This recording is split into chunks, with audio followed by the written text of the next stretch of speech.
दोस्तों कैसे हैं आप सभी। उम्मीद है आप सभी अच्छे होंगे और आपकी दुआओं से मैं भी अच्छा हूं। दोस्तों डीएलएड 4th सेमेस्टर का जो आप लोगों का प्रथम प्रश्न पत्र हुआ है, आरंभिक स्तर पर भाषा एवं गणित के पठन लेखन क्षमता का विकास। दोस्तों जो मैंने आपका पेपर आउट वीडियो बनाया था उसमें से आप लोगों के लगभग मैं ये कह सकता हूँ कि 70 से लेकर के 80% क्वेश्चन दोस्तों वहीं से आए हुए हैं।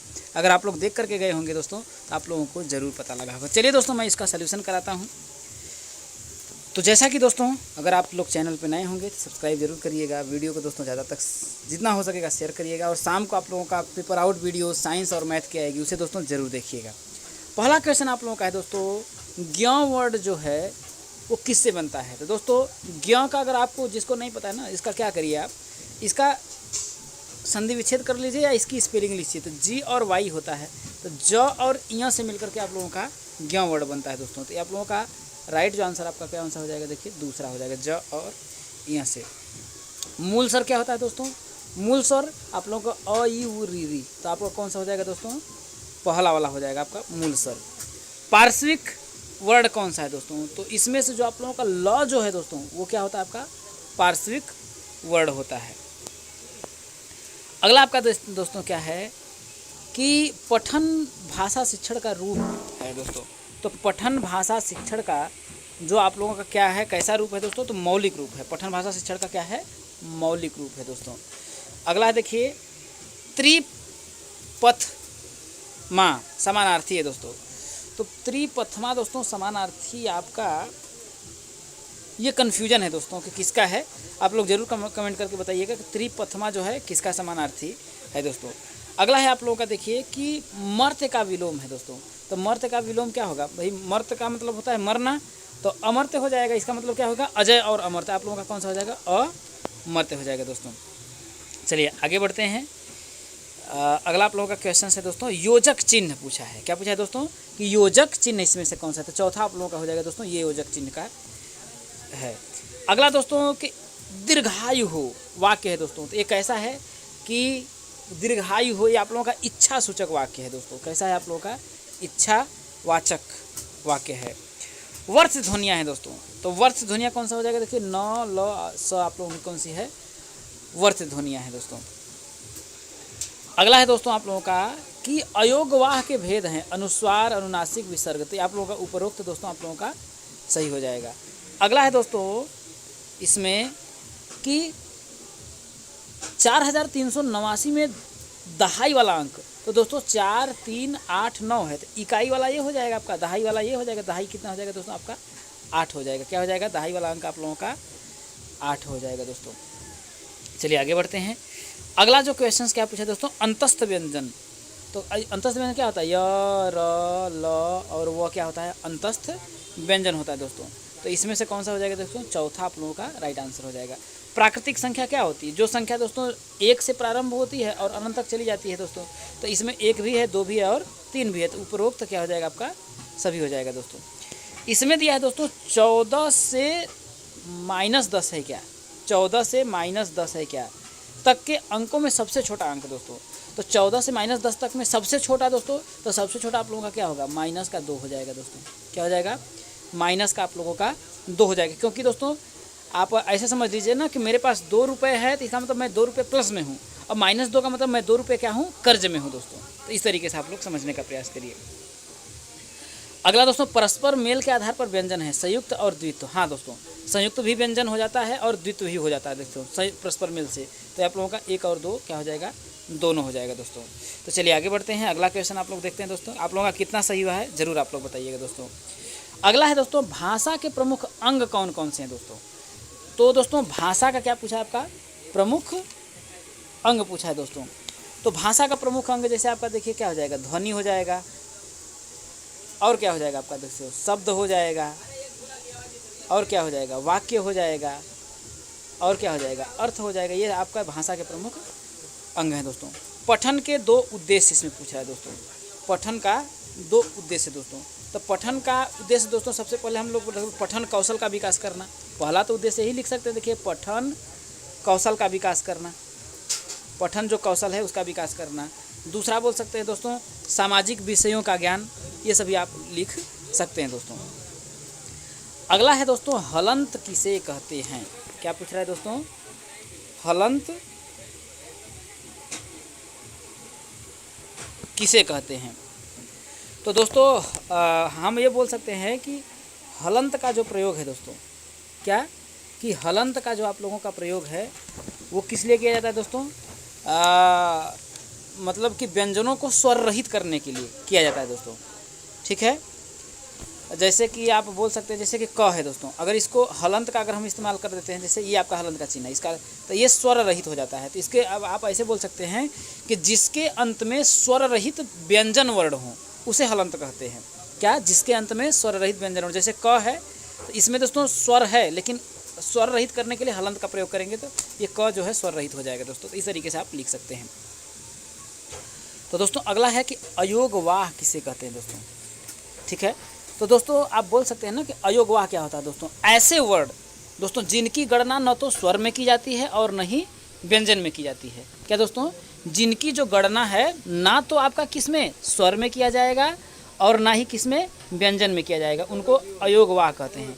जैसे दोस्तों आप लोगों का अंग और अह, ये सब क्या है आपका अयोगवाह होता है।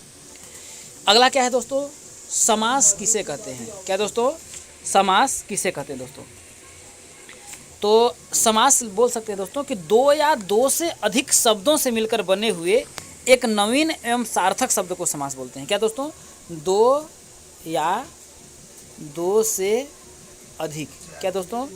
दो या दो से अधिक शब्दों से मिलकर, दो या दो से अधिक शब्दों से मिलकर बने हुए एक नवीन वर्ड, बने हुए एक नवीन वर्ड, क्या होता है? नवीन वर्ड, नवीन एवं सार्थक शब्द को बोल सकते हैं समास। जैसे दोस्तों रसोई के लिए घर, जैसे है रसोई के लिए कोई घर है तो उसे हम लोग लिखते हैं रसोई घर, रसोई घर। तो ये क्या होगा दोस्तों? ये समास के अंतर्गत आता है। ठीक है, अगला क्या है दोस्तों? ह्रस्व स्वर किसे कहते हैं दोस्तों? तो जिसके उच्चारण में सबसे कम समय लगता है उसे ह्रस्व स्वर कहते हैं। जैसे आपका अ हो गया, ई हो गया, ऊ हो गया और री हो गया, ये सभी ये होगा। अगला दोस्तों क्या है आपका? देखिए कि हिंदी की लिपि कौन है? तो हिंदी की देवनागरी, कौन सी दोस्तों? देवनागरी लिपि है। कौन सी? हिंदी की देवनागरी लिपि है दोस्तों। अगला है दोस्तों अनुनासिक ध्वनियाँ कौन सी हैं दोस्तों? तो जैसे अनुनासिक ध्वनि आपका दोस्तों जिसके जो मतलब कि कौन कौन सी है दोस्तों? तो अनुनासिक ध्वनियाँ कौन सा है? जिनका नाक और मुख दोनों से प्रयोग होता है दोस्तों। जैसे आपका अंग, अंग, तो इसका नाक और मुख दोनों से प्रयोग करते हैं दोस्तों, उसे हम लोग क्या बोलते हैं?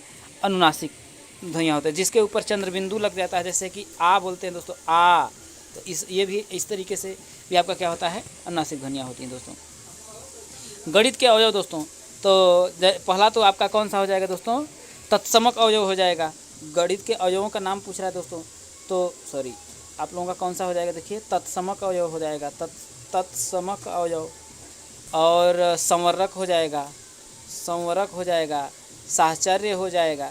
ये सभी क्या हैं दोस्तों? इसके अंतर्गत अवयव के अंतर्गत आते हैं। शुद्ध उच्चारण के कारण बताइए दोस्तों। नहीं, शुद्ध नहीं है, अशुद्ध उच्चारण। तो अशुद्ध उच्चारण का कारण ये पूछ रहा है, तो पहला कारण आप बता सकते हैं। देखिए अशुद्ध उच्चारण का कि पहले बात तो वर्ण जो हैं उनका जो उच्चारण स्थान है न पता होना। जैसे क वर्ण कहाँ से बोला जाता है? कंठ से बोला जाता है, तो वर्णों का उच्चारण स्थान न पता होना।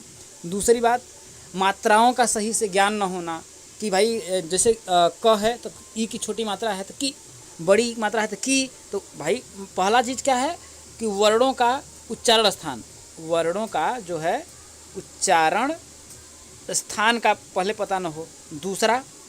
दूसरा दोस्तों कि मात्राओं का सही ज्ञान, मात्राओं का सही ज्ञान का अगर पता नहीं रहेगा तब पर भी आप लोगों का वो हो जाएगा दोस्तों। अगला आपका पूछा है, देखिए ध्वनि की परिभाषा। तो दोस्तों बोल सकते हैं ध्वनि वो होता है दोस्तों जिसका और टुकड़ा नहीं किया जा सकता है, उसे ध्वनि बोलते हैं दोस्तों। ठीक है, जिसका और टुकड़ा न किया जा सकते, या वह सार्थक ध्वनि जिसका और टुकड़ा न किया जा सकते। तो इस तरीके से आप लोग बोल सकते हैं दोस्तों इसके मात्रा में, या दोस्तों अपने तरीक़े से आप लोग दोस्तों इसको लिख सकते हैं। आप ऐसे भी बोल सकते हैं दोस्तों कि उच्चारण तथा श्रवण की दृष्टि से स्वतंत्र रूप से व्यक्तित्व रखने वाली भाषा में प्रयुक्त ध्वनि की लघुत्तम इकाई का नाम ही क्या है? ध्वनि है, ऐसा आप लिख सकते हैं। संयुक्त व्यंजन क्या बोलते हैं दोस्तों? संयुक्त व्यंजन किसे कहते हैं दोस्तों? तो संयुक्त व्यंजन आप ऐसे बोल सकते हैं दोस्तों कि दो भिन्न भिन्न व्यंजनों के परस्पर संयोग से बनने वाले व्यंजनों को क्या बोल सकते हैं? देखिए कि दो भिन्न भिन्न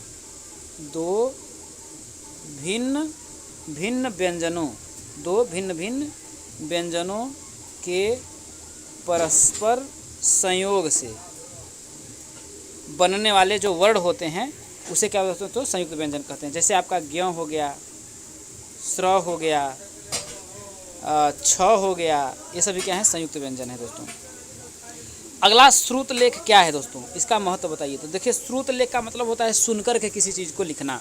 तो श्रुत लेख का महत्व क्या है दोस्तों? इससे लड़का क्या कर सकता है? देखिए बाल शिक्षक क्या करते हैं? बालक के अंदर सुनने और लिखने की जो दोस्तों क्षमता का क्या करते हैं? विकास करते हैं। तो उसे श्रुत लेख आप बोल सकते हैं। ठीक है। आरोही क्रम को उदाहरण से ही समझाइए दोस्तों। आरोही क्रम का क्या होता है कि संख्या को छोटे से बड़ा क्या हो दोस्तों? छोटे से बड़े रूप में या संख्याओं को बढ़ते क्रम में लिखना ही क्या होता है? आरोही क्रम लिखाता है। जैसे कि कोई संख्या देखिए 9, 4, 3, 5 है, तो इसको अगर हम आरोही क्रम में लिखेंगे तो सबसे छोटी संख्या पहले लिखेंगे। जैसे 3 है, 3 के बाद 4 लिखेंगे, 4 के बाद 5 लिखेंगे, 5 के बाद 9 लिखेंगे। तो ये क्या है? आपका आरोही क्रम है। अगला दोस्तों पूछा है आपका, देखिए कि इसके सभी अंकों का स्थानीय मान पूछा है दोस्तों। तो अंकों का स्थानीय मान जैसे देखिए 9 का स्थानीय मान तो आपका 9 ही होगा। 8 का स्थानीय मान देखिए 8 गुणित 10 बराबर आपका 80 हो जाएगा। और ये सैकड़ा वाला पर जो 8 है, 8 गुणित क्या हो जाएगा? आपका 100 बराबर 800 हो जाएगा। तो ये क्या होगा दोस्तों? इन सभी संख्याओं का स्थानीय मान हो जाएगा दोस्तों। अब आपका लघुत्तरी प्रश्न आ जाता है, इसको देख लीजिए बस कि भाषा शिक्षण में लेखन का उद्देश्य था, इसके महत्व पर प्रकाश डालिए। अर्थ के आधार पर वाक्य के कितने भेद हैं आप लोगों को बताना है। लोकगीत से आप क्या समझते हैं? शून्य की संकल्पना से आपके बच्चों को आप इसका ज्ञान कैसे देंगे? भारत के में प्रमुख अवयवों को स्पष्ट करते हुए भाग की संक्रिया को दर्शाइए। विराम चिन्ह किसे कहते हैं? 2 विराम चिन्हों का उल्लेख करिए दोस्तों। तो विराम चिन्ह किसे कहते हैं? जब किसी भी चीज़ों को बोलने के लिए हमें क्या करता है? हल्का रुकना पड़ता है, उसे विराम चिन्ह बोलते हैं। अपने बच्चों को गिनती का ज्ञान कैसे कराएंगे? आपको लिखना था। जोड़ की प्रक्रिया में हासिल के महत्व को बताइए। स्थानीय मान किसे कहते हैं? उदाहरण से समझाइए।